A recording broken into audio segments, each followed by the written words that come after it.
Hello and welcome to my channel and my new video. And if you are into watch related content, please subscribe. So thank you. This time on a review and settings tutorial I have the Casio Edifice ECB 2000.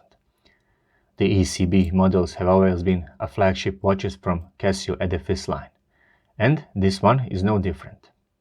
The technology, materials used and dial combination are for sure latest from Casio factory.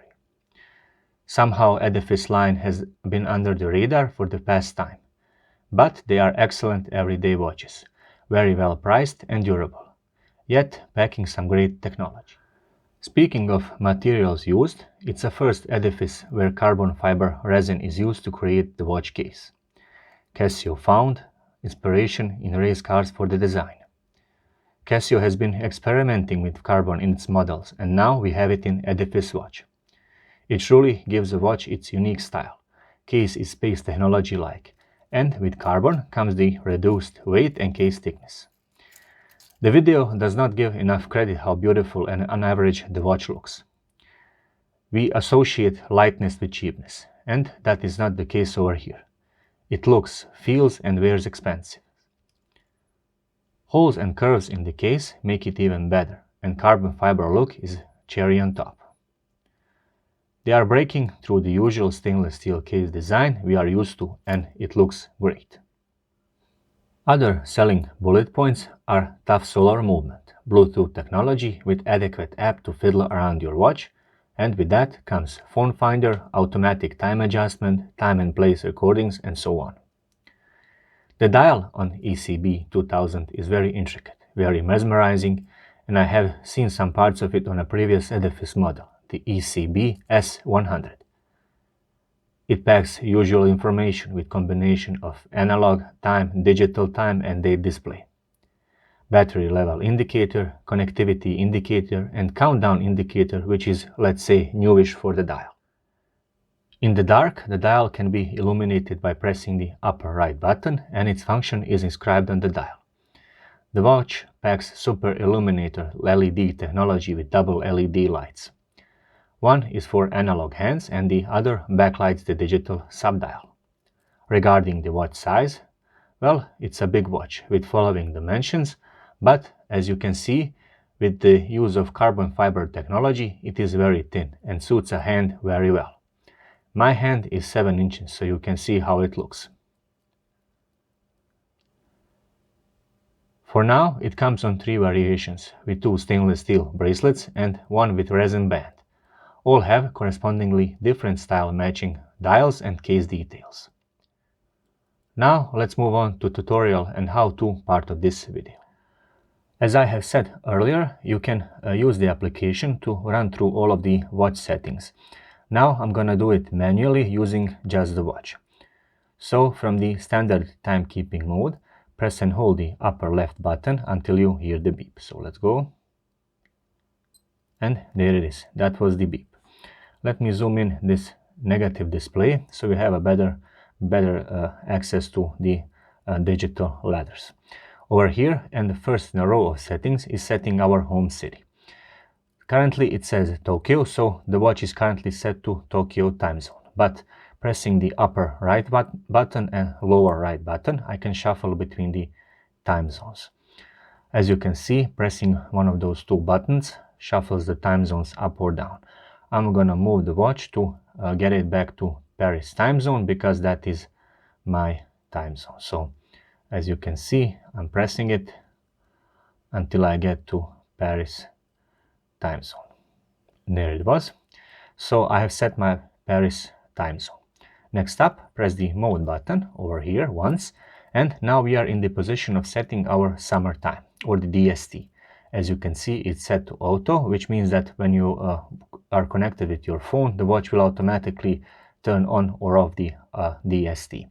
But you can do it manually simply by pressing the Edifice button over here. So it goes from off, on or auto. I'm gonna leave it at auto. Next up, press the mode button once again, and we enter the setting the seconds value.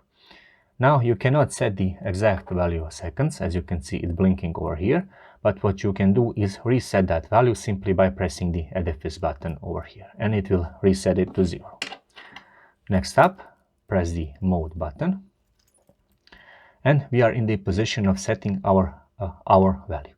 As you can see, it's blinking number 4, but also it is blinking P, indicating that we are in the PM region currently. So it's currently 16 o'clock or 4 PM. Currently, let me see what's the time. Well, it's 16 o'clock and 5 minutes, so it is correct. But I can adjust that time by pressing the upper right button. As you can see, it's shuffling, or the lower right button until I get it to exactly the time I need over here. So I'm gonna leave it at 4.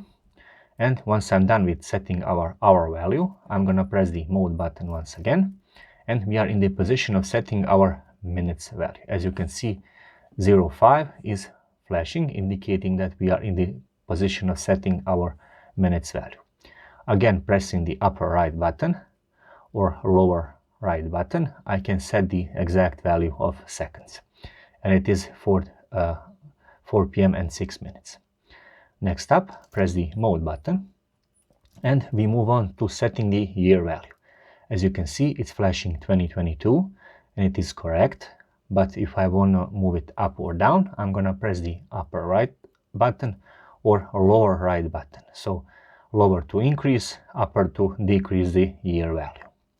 Once I've set my year value, I'm going to again press the Mode button, and we are in the position of setting our month value.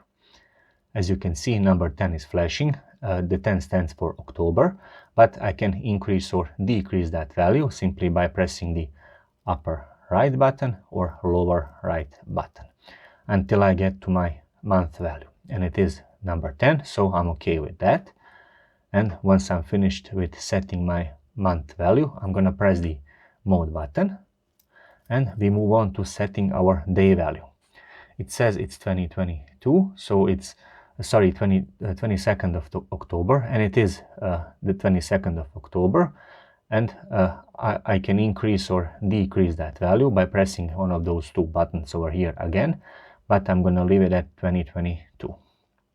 Once I'm done with that, I'm gonna again press the Mode button over here, and we move on to setting our timekeeping format. So currently it says 12, but I can press the Edifice button over here, and I move on to 24-hour time format. So basically this is with the PM or AM, and 24-hour time format is, let's call it the military time. I'm gonna leave it at 24-hour time format. Next up, press the Mode button, and we move on to setting our date display format. So when it's flashing MDT, it means that it will display first month and then the day value. When I press the button over here, it will shuffle between day, month. So first you will be here. First will be the numerals for day value, and then numerals for month value. So pressing the button over here shuffles between that iteration. I'm gonna leave it at day and month value. So first the day value and then the month value. Once I'm done with that, I'm gonna press the Mode button, and we move on to setting our day of the week language. As you can see, it's flashing English, but I can shuffle between the languages by pressing this button over here. So let's see what it is. You have Spanish, you have French, German, you have Italian, Russian, and back to English. I'm gonna leave it at English, and to implement that, I'm gonna press the Mode button and move on to next setting. The next setting is the countdown start tone or on or off. So by pressing this button over here, I can shuffle it between on or off. So as you wish, I'm gonna leave it, let's say, at on. Next up, press the Mode button over here, and we move on to operation tone. Is it enabled or disabled? You can shuffle it by pressing this button over here. So mute stands for muted, and the key stands that it's on. You take your guess and leave it as you like. I'm gonna leave it at turn on, so I want to leave it at the key written on the display. Next up, press the Mode button once again, And we move on to illumination duration. Currently it's flashing LT1, but I can shuffle it between LT1 and LT3 by pressing this button over here. LT1 stands that when I press the illumination button, the screen will stay illuminated for 1.5 seconds. When it says LT3, when I press the illumination button, the watch face and the dial will stay lit on for 3 seconds. So using this button, you're basically shuffling between illumination duration. I'm gonna leave it at LT1.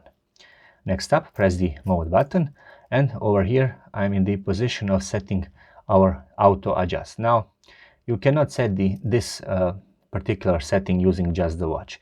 This is the function of the watch to receive the time from your phone. It does that up to 4 times a day when you set your periodical times on your phone. So first of all, you have to connect your phone with the watch and etc. so you can adjust that settings. So we move on to next setting by pressing the mode button. And it is power saving mode. Is it on? Or when I press this button over here, is it off? So you can shuffle it between on or off. What it is? Well, it is basically power saving, and that says it all. The watch will save its power when it's in the dark, or if you are not using the watch for some period of time, it will shut off its primary function, so it will save the energy or the battery level. Next time you expose the watch to a sun, it will again regain those functions, and it will continue to show the timekeeping correctly. But I prefer it to leave it at power saving mode on. And once we are done with that, I'm gonna press the mode button, and we are back to the beginning. So we have run through the cycle of our watch settings. We are at the beginning of setting our home city. Now, to implement all of those settings we have just ran through, we are simply gonna press the upper left button, and the watch will now implement those settings. So you have your digital time over here, and the analog time should correspond to that time. And there it is. It is correct. And when I press the upper button, I can see that my time has changed over here. That my display format has changed. Next up, I'm gonna show you how to align your watch hands. What it is? Well, it is basically syncing your analog time to your digital time displayed. To do that, from the standard timekeeping mode, press and hold the upper left button for about 5 seconds. So I'm gonna press the button, and until I hear the beep for the second time, I'm gonna release it. So let's go. Press and hold it, hold it, hold it, hold it, and now I will release it. Now first the first setting is setting my function hand over here, that is this red hand, and it should be corresponding exactly to 12 o'clock, and it is. But if that hand is not exactly at 12 o'clock, I'm gonna press this or this button to move it left or right. As you can see, it's moving in very low increments, but it is moving. So I'm gonna align it exactly at 12 o'clock, and I believe it is correct.